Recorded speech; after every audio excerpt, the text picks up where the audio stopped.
Salam Bapak Ibu Saudara, salam semangat.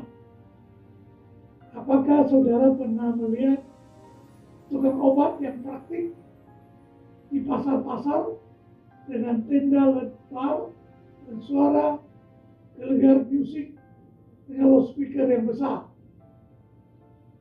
Waktu saya kecil, saya senang melihat tukang obat semacam ini. Terutama karena di mata saya waktu itu, si tukang obat begitu hebat dan meyakinkan. Ada macam-macam obat yang dia tawarkan. Dari obat sakit gigi sampai obat rematik. Di mulut tukang obat, semua tampak sangat ampuh. Tampaklah suara-suara nabi-nabi palsu yang ikut dibuang ke Babel. Mereka bernubuat umat akan segera pulang ke tanah perjanjian. Yehuda akan kembali berjaya. Wajar bila umat terhibur, namun nubuat mereka palsu.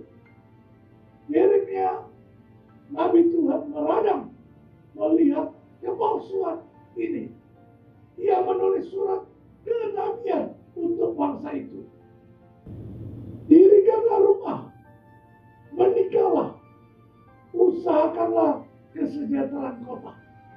Masih 70 tahun lagi waktu bagi Babel. Jangan terpedaya ucapan nabi palsu.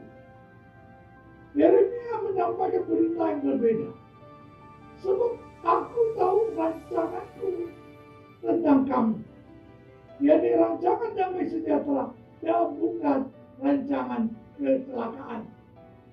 Dalam Yeremia pasal 29 ayat 11, umat masih harus jalani masa pembuangan. Ini kehendak Tuhan. Tetapi melaluinya Tuhan merancang kebaikan untuk masa depan. Siapa yang berani bertahan dan maju bersama Tuhan, meski dalam ketidakpastian hidup, akan melihat karya Tuhan yang pada akhirnya sebagai kebaikan. Mengakhiri tahun 2024, tentunya ada harapan yang tidak tergapai. Kegagalan seringkali jadi momok yang menakutkan. Namun sebagai anak Tuhan, tentulah kita harus memiliki pola pikir yang berbeda. Di dalam rancangan Allah, kita percaya bahwa Tuhan tidak pernah gagal. Kalaupun di dalam gambar besar rencana Allah, terkadang Tuhan mengizinkan ada sebuah kegagalan untuk kita bisa belajar dan buat kita lebih kuat. Orang tua bisa gagal, namun rancangan Tuhan tidak pernah gagal. Tuhan bisa memakai apapun dan siapapun untuk mengerjakan rencananya. Fokus Allah bukan kegagalan manusia, tetapi berita keselamatan dan karunia anugerahnya di dalam kehidupan kita yang sanggup memulihkan kita. Maka jawab Ayub kepada Tuhan, aku tahu bahwa Engkau sanggup melakukan segala sesuatu dan tidak ada rencanamu yang gagal. Dalam Ayub pasal 42 ayat 1 dan 2. Sekali lagi saya berkata, tidak ada rencanamu yang gagal. Pengalaman kehidupan Ayub mengajari kita bahwa sungguh tidak ada rencana Tuhan yang gagal dalam kehidupan kita semua. Percayalah bahwa Tuhan tetap bekerja dalam kehidupan kita. Terlepas dari semua kelemahan dan keberhasilan yang tertunda, baik dalam studi, pekerjaan, keluarga kita, mengalami sesuatu yang tidak mudah. Ingatlah, jangan menyerah, karena Tuhan tetap bekerja. Dan rencananya, dan rencana Tuhan tidak pernah gagal. Dalam hidup ini, ada banyak langkah iman yang harus kita lakukan, walaupun kita belum melihat hasilnya. Tetapi jika sesuai dengan kehendak Tuhan, maka jangan takut gagal. Jangan takut gagal. Melangkahlah dengan mantap, karena Tuhan telah menyediakan kemenangan di masa depan. Kita percaya bahwa ada rancangan yang besar dan ajaib yang Tuhan sudah siapkan dalam kehidupan kita. Karena itulah kegagalan bukanlah alasan untuk kita mundur. Kegagalan itu memang menyakitkan, tapi mari kita berpikir bahwa kegagalan itu merupakan salah satu anak tangga yang harus kita pijak untuk mencapai puncak. Jangan takut gagal. Takutlah untuk berhenti melangkah. Berhenti adalah musuh dari pertumbuhan. Menyerah adalah cara mudah untuk kita berhenti untuk berubah. Karena itulah kunci yang penting. Masalahnya adalah bukan takut gagal, tetapi berhenti untuk berjuang. Dalam Yesaya pasal 9 ayat 1 dikatakan, tetapi tidak selamanya akan ada kesuraman untuk negeri yang terhimpit itu. Kalau dahulu Tuhan merendahkan tanah Zebulun dan tanah Naftali, maka di kemudian hari Ia akan memuliakan jalan ke laut, daerah seberang sungai Yordan, wilayah bangsa-bangsa lain. Ayat kedua berkata, bangsa yang berjalan di dalam kegelapan telah melihat terang yang besar. Mereka yang diam di negeri kekelaman, atasnya terang telah bersinar.